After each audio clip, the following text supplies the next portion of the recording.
Hello friends, स्वागत है आपका। आज हम देखने वाले हैं कि अगर कोई कण को अगर हम किसी डोरी से बांधकर क्षैतिज तरह घुमाते हैं, ऊपर से नीचे की ओर गोल गोल अगर हम घुमाते हैं, तो उस पिंड के प्रत्येक स्थिति में अगर वो वृत्ताकार गति कर रहा है तो उसकी प्रत्येक स्थिति में, जैसे बिंदु ए, बिंदु बी और बिंदु सी हो गया, तो बिंदु ए उसकी अधिकतम उच्चतम स्थिति या शीर्ष वाली स्थिति होगी, बिंदु सी जो होगा उसका निम्नतम स्थिति होगी, बिंदु बी जो होगा उसकी मध्यम स्थिति होगी।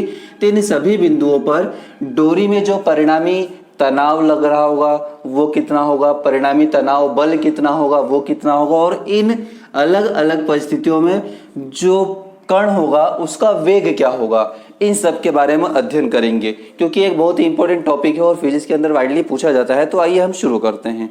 तो अगर हम किसी पिंड को अगर ऊर्ध्वाधर क्षैतिज ऊर्ध्वाधर रूप में अगर हम घुमाते हैं तो यहाँ पर जो पिंड होता है वृत्ताकार गति करेगा। तो इसकी हमने तीन स्थितियां ए, बी और सी ले ली हैं, और प्रत्येक स्थिति में जो वृत्ताकार मार्ग की जो त्रिज्या है उसे हम डोरी की लंबाई, जो भी डोरी हम लेकर घुमा रहे हैं उस डोरी की लंबाई एल के बराबर हम मान लेते हैं।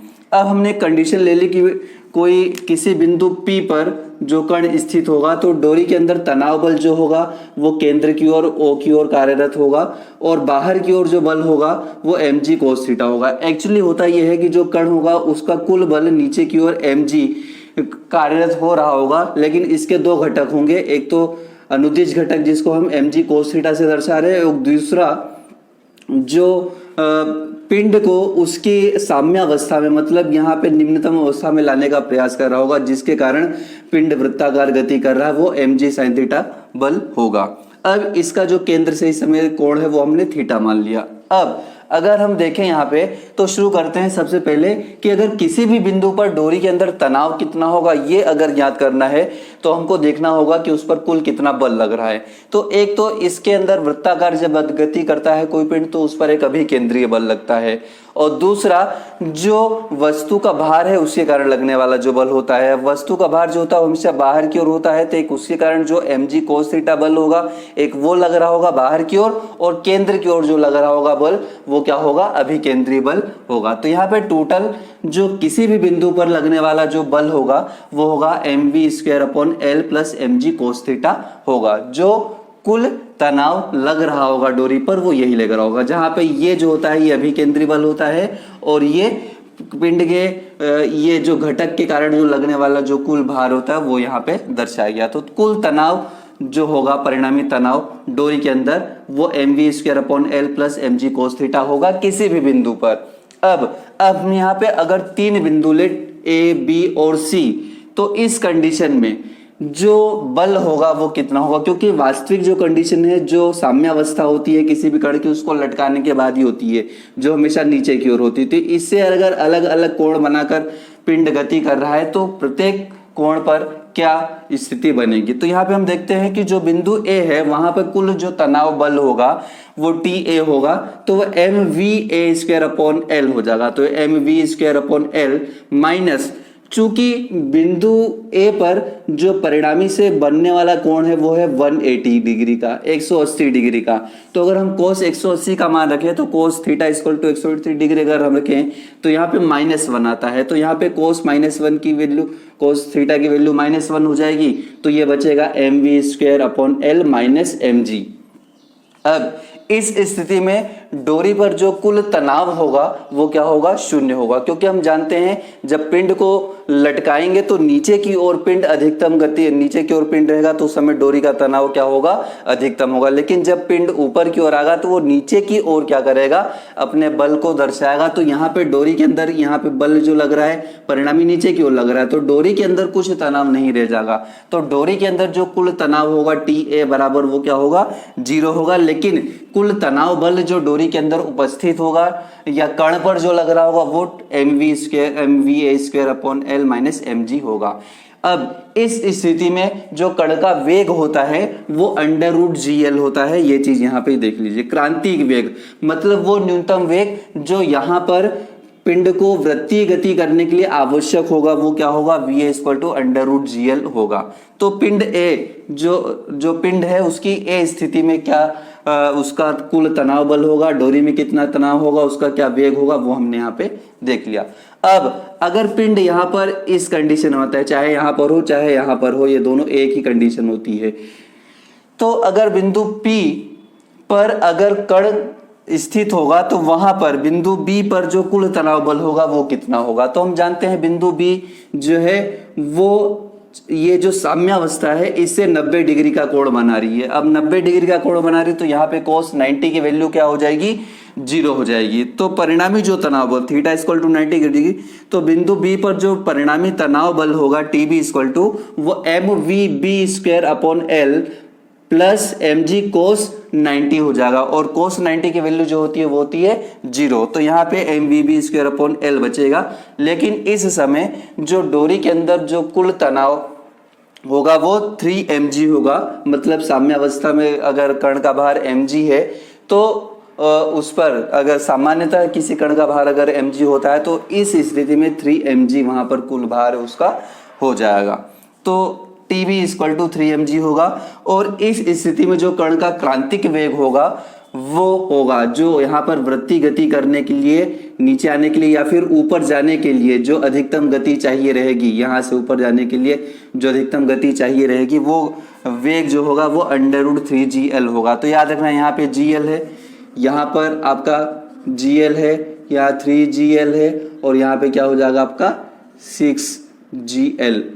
एक्चुअली 6gl नहीं होता है, ये 5gl होता है, √5gl ये चीज होती है। तो आगे बढ़ते हैं। अब बिंदु जो C है, बिंदु C है जो है वो साम्यावस्था होती है। साम्यावस्था में जो कण होगा वो साम्यावस्था से 0 डिग्री का कोण बनाएगा। तो cos 0 की जो वैल्यू होती है वो होती है +1। तो यहाँ पे अगर वैल्यू रखते हैं तो बिंदु C पर जो वेग होगा mvc स्क्वायर अपॉन L होगा। तो यह mvc square upon L plus mg cos 0 की वैल्यू होती है 1, तो यहाँ पे सिर्फ बचेगा mg। तो ये चीज हो जाएगा mvc square upon L plus mg। Actually हमने ये जो इक्वेशन लिखी थी इसके अंदर ही हम थीटा की अलग अलग वैल्यू रखते हैं परिणामी से। ये जो साम्यावस्था है इससे अलग अलग बिंदुओं पर जो कोण बन रहे हैं कण के, उसके साम्यावस्था से उसकी स्थिति के, वो कोण का मान ही हमने यहाँ पे रखा है, और जो वैल्यू आई है वो हमारे पास आई है।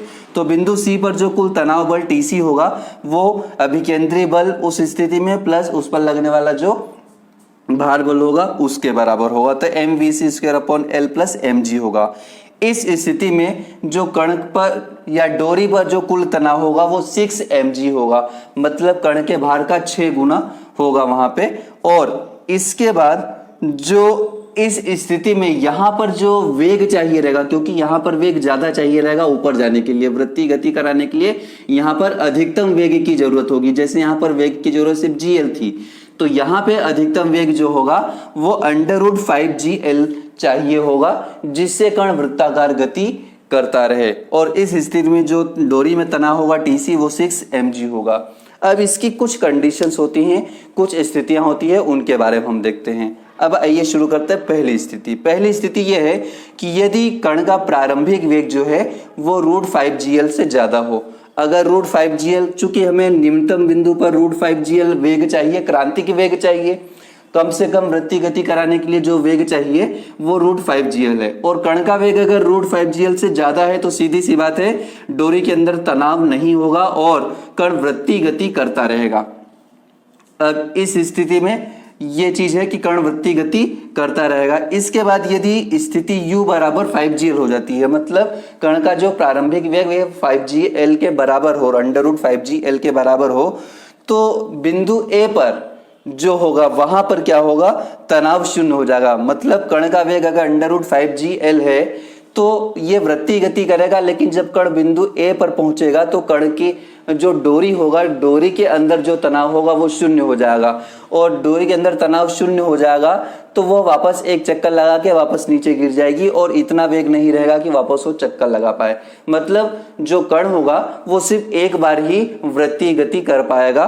तो यहाँ पे लिखा हुआ बिंदु A पर तनाव शून्य हो जाएगा और कण केवल एक चक्कर ही लगा पाएगा। तीसरी कंडीशन ये होती है कि अगर u की वैल्यू <5gl हो जाए, कितनी हो जाए, <5gl हो जाएगा।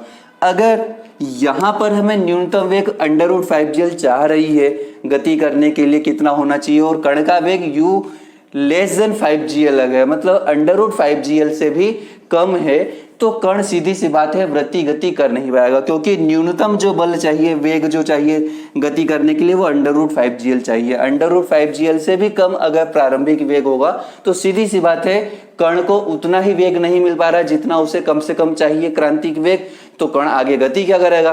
तो इसलिए u की वैल्यू अगर √5gl होती है तो कण जो होगा वो वृत्तीय गति नहीं करेगा बल्कि पैराबोलिक गति करेगा, वो परवलयाकार। हम देखते हैं कि अगर बराबर फोर्स लगता रहता है तो जो कण होता है वो बराबर गति करता रहता है डोरी से बंधा हुआ, लेकिन जैसे ही वेग कम होता है कण एकदम से गोल घूम के धीरे से यूं गिर जाता है नीचे की तरफ। तो ये जो कण, ये जो स्थिति होगी, कण यहाँ से डायरेक्ट, ये जो स्थिति होगी यहाँ से, ये डायरेक्ट यहाँ पे ये हो जाएगा, तो ये जो गति हो जाएगी इसको हम बोलते हैं परवलय गति, मतलब कण परवलयाकार गति करेगा। और इस प्रकार से 3 स्थितियां जो यहाँ पे होती हैं वो भी हमने पढ़ी, और 3 अलग अलग बिंदुओं पर कण का जो कुल तनाव बल होगा, डोरी के अंदर जो कुल तनाव होगा, और उन स्थितियों में कण का जो क्रांतिक वेग, मतलब कम से कम जो वेग चाहिए रहेगा वृत्तीय गति करने के लिए, ऊर्ध्वाधर वृत्त में गति करने के लिए, सर्कुलर मोशन वर्टिकल प्लेन में, वो चीज हमने देखी। तो ये वीडियो अगर आपको अच्छा लगा हो तो इस वीडियो को लाइक कीजिए, शेयर कीजिए और सब्सक्राइब जरूर कीजिए चैनल को। तब तक के लिए जय हिंद।